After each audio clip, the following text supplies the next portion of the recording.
اعوذ باللہ من الشیطان الرجیم، بسم اللہ الرحمن الرحیم۔ السلام علیکم ورحمۃ اللہ وبرکاتہ۔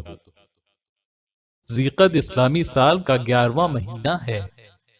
اس مہینے کی فضیلت اس بات سے ثابت ہے کہ اس میں عام طور پر دنیا بھر کے مسلمان حج کی عظیم الشان عبادت کے لیے حرمین شریفین کی جانب رخت سفر باندھتے ہیں۔ ذی-القعدہ کا مہینہ ان 4 مہینوں میں سے ہے جن کو اللہ تعالیٰ نے حرمت والے مہینے قرار دیا ہے۔ ذی-القعدہ حرام مہینوں میں سے پہلا مہینہ ہے۔ ذی-القعدہ، ذی الحج اور محرم لگاتار، پھر رجب۔ اس مہینے کو عربی میں ذو-القعدہ یا ذی-القعدہ کہا جاتا ہے۔ ذو-القعدہ 2 الفاظ کا مجموعہ ہے، ذو اور القعدہ۔ ذو کا معنی اردو میں والے اور قعدہ کے معنی بیٹھنے کے آتے ہیں۔ ذو کے معنی اہل، والا، صاحب اور مالک کے آتے ہیں۔ قعدہ دراصل قعود سے ہے جس کے معنی بیٹھنے کے ہیں۔ عرب اس مہینے میں نہ کسی سے لڑتے، نہ ہی کسی سے بدلہ لیتے اور نہ ہی کسی کو دھتکارتے، گویا گھروں میں بیٹھے رہتے تھے۔ اس لیے اس مہینے کا نام ذی-القعدہ یعنی بیٹھنے والا مہینہ پڑ گیا۔ حرمت والے مہینوں میں ظلم کرنے کی بالخصوص ممانعت کی گئی ہے۔ سورہ توبہ میں ارشاد باری تعالیٰ ہے، سو تم ان مہینوں میں اپنی جانوں پر ظلم نہ کرنا۔ اللہ تعالیٰ نے ان حرمت والے مہینوں میں ظلم کرنے سے منع فرمایا ہے، بس ان مہینوں میں ظلم کرنا باقی مہینوں کی نسبت زیادہ گناہ کا باعث ہے۔ قتادہ کہتے ہیں، دوسرے مہینوں کی نسبت ان حرمت والے مہینوں میں ظلم بہت بڑا گناہ اور بوجھ ہے۔ اگرچہ ظلم ہر حال میں بڑا گناہ ہے، مگر اللہ جس کام کے گناہ کو چاہے بڑھا دے۔ حرمت والے مہینوں میں اپنی جان پر ظلم کی 2 صورتیں ہیں، فرائض کو ترک کرنے سے، مثلا نماز اور دیگر واجبات کو چھوڑ دینا وغیرہ، حرام کاموں کا مرتکب ہونے سے، مثلا والدین کی نافرمانی کرنا، قطع رحمی کرنا وغیرہ۔ ذی-القعدہ حج کے مہینوں میں سے ایک مہینہ ہے جن کے متعلق اللہ تعالیٰ نے فرمایا، حج کے مہینے معین ہیں جو معلوم ہیں، یعنی شوال، ذی-القعدہ اور عشرۂ ذی الحج۔ بخاری میں روایت ہے، اشہر معلومات سے مراد سیدنا عبداللہ بن عمر رضی اللہ تعالیٰ عنہ فرماتے ہیں، شوال، ذی-القعدہ اور ذی الحج کے پہلے 10 دن ہیں۔ یہ روایت ابن جریر میں بھی ہے اور امام حاکم اسے صحیح بتلاتے ہیں۔ صحیح بخاری میں آتا ہے، حضرت عبداللہ بن عباس رضی اللہ تعالیٰ عنہ نے بیان کیا کہ حجۃ الوداع میں ظہر اور عصر کے درمیان ہفتے کے دن نبی کریم صلی اللہ علیہ وآلہ وسلم کنگھا کرنے اور تیل لگانے اور ازار اور رداء پہننے کے بعد اپنے صحابہ کے ساتھ مدینہ سے نکلے۔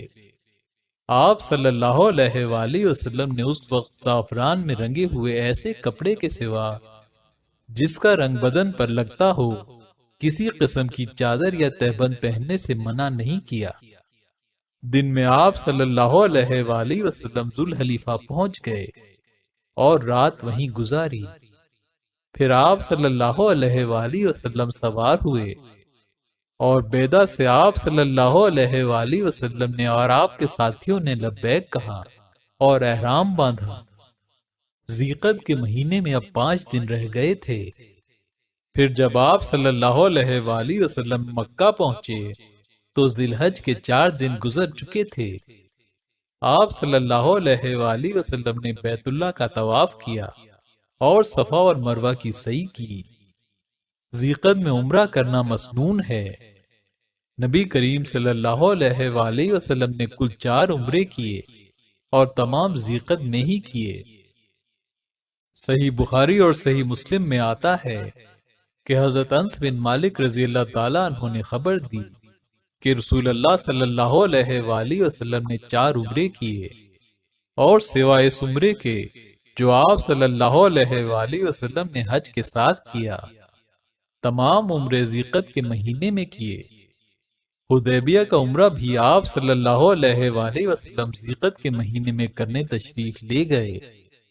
پھر دوسرے سال اس کی قضا میں آپ نے ذیقعد میں عمرہ کیا، اور ایک عمرہ آپ نے جارانہ سے کیا تھا، جہاں آپ نے حنین کی غنیمت تقسیم کی تھی، یہ بھی ذیقعد میں کیا تھا۔ اور ایک عمرہ حج کے ساتھ کیا جو ذی الحج میں کیا تھا۔ ابن ماجہ میں روایت ہے، حضرت عبداللہ بن عباس رضی اللہ تعالیٰ عنہ کہتے ہیں کہ رسول اللہ صلی اللہ علیہ وآلہ وسلم نے جتنے عمرے کیے ہیں ماہ ذیقعد میں ہی کیے ہیں۔ ابن ماجہ کی ایک اور روایت کے مطابق ام المومنین حضرت عائشہ صدیقہ رضی اللہ تعالیٰ عنہ کہتی ہیں کہ رسول اللہ صلی اللہ علیہ وآلہ وسلم نے جتنے عمرے کیے ہیں ماہ ذیقعد ہی میں کیے ہیں۔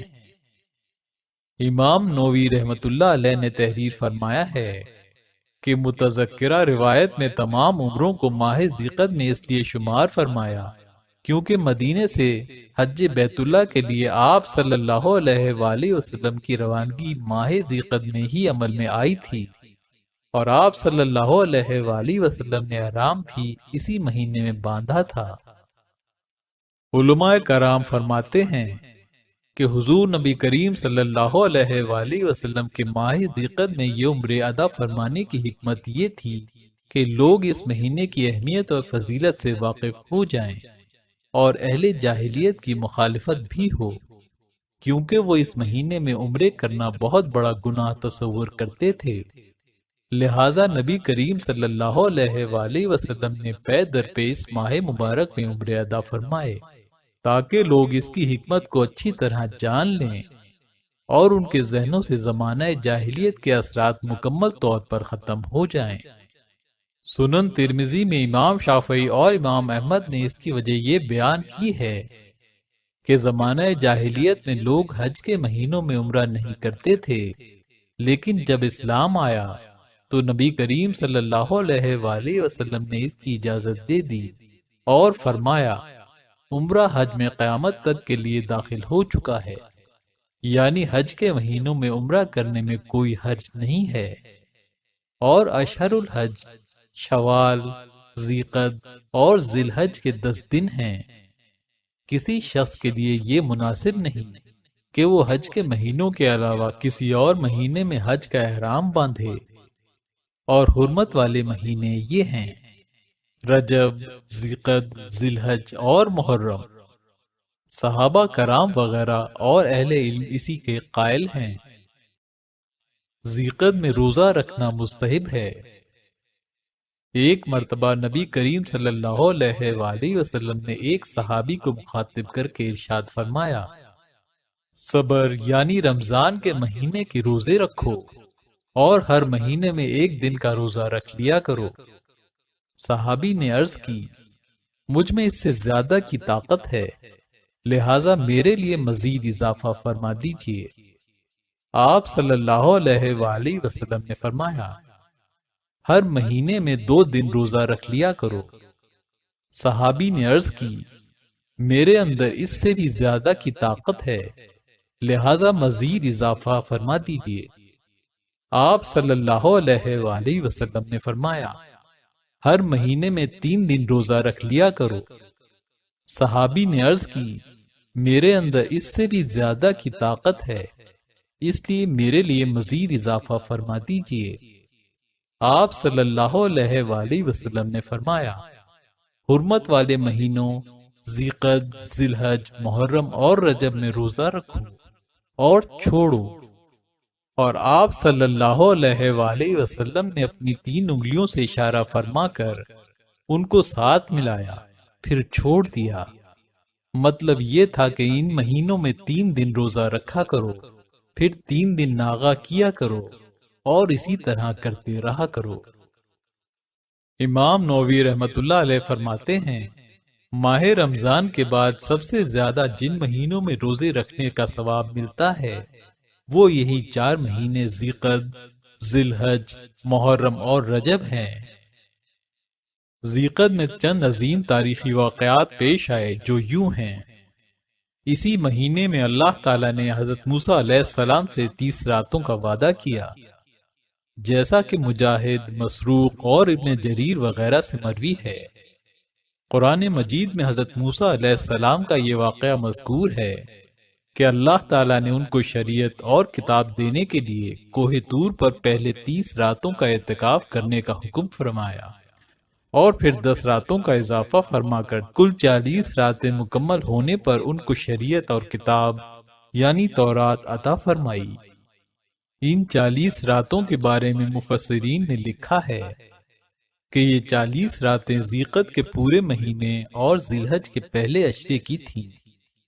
چنانچہ امام ابن کثیر رحمۃ اللہ علیہ لکھتے ہیں، حضرت موسیٰ علیہ السلام کے اعتکاف کی میعاد عید الاضحیٰ کے دن پوری ہوئی تھی، اور اسی دن آپ کو اللہ تعالیٰ سے ہم کلامی کا شرف نصیب ہوا تھا۔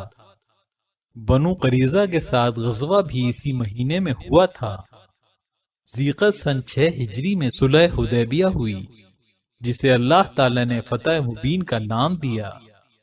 اسی وقت سورہ فتح کی یہ آیات نازل ہوئی، اے نبی صلی اللہ علیہ وآلہ وسلم، ہم نے تم کو کھلی فتح عطا کر دی تاکہ اللہ تمہاری اگلی پچھلی ہر کوتاہی سے درگزر فرمائے اور تم پر اپنی نعمت کی تکمیل کر دے اور تمہیں سیدھا راستہ دکھائے اور تم کو زبردست نصرت بخشے۔